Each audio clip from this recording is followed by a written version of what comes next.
Here's a challenge. How do I make a negligence case about trading trusts even a little bit interesting? Well, I do love a challenge.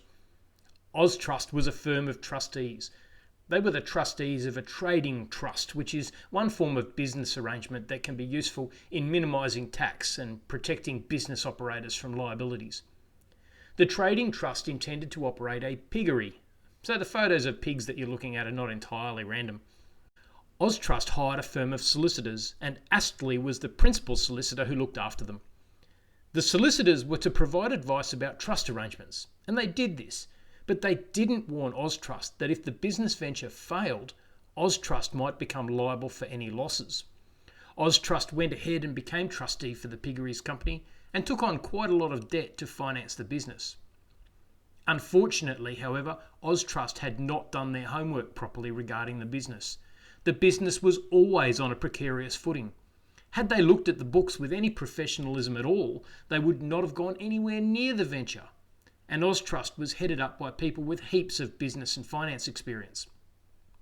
The Piggery's business went under, and there were $1.5 million worth of losses which had to be paid by Austrust. Everyone started blaming everyone else. Austrust blamed the lawyers for failing to point out that they could become liable if the business failed. The lawyers blamed Austrust for failing to diligently examine the state of the Piggery's books and its true business prospects. The whole thing ended up in front of the High Court.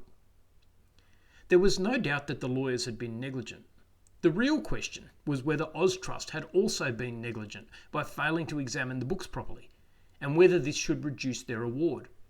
The majority judges said a finding of contributory negligence turns on a factual investigation of whether the plaintiff contributed to his or her own loss by failing to take reasonable care of his or her personal property. What is reasonable care depends on the circumstances of the case. They concluded Austrust did practically nothing to determine the viability of the venture.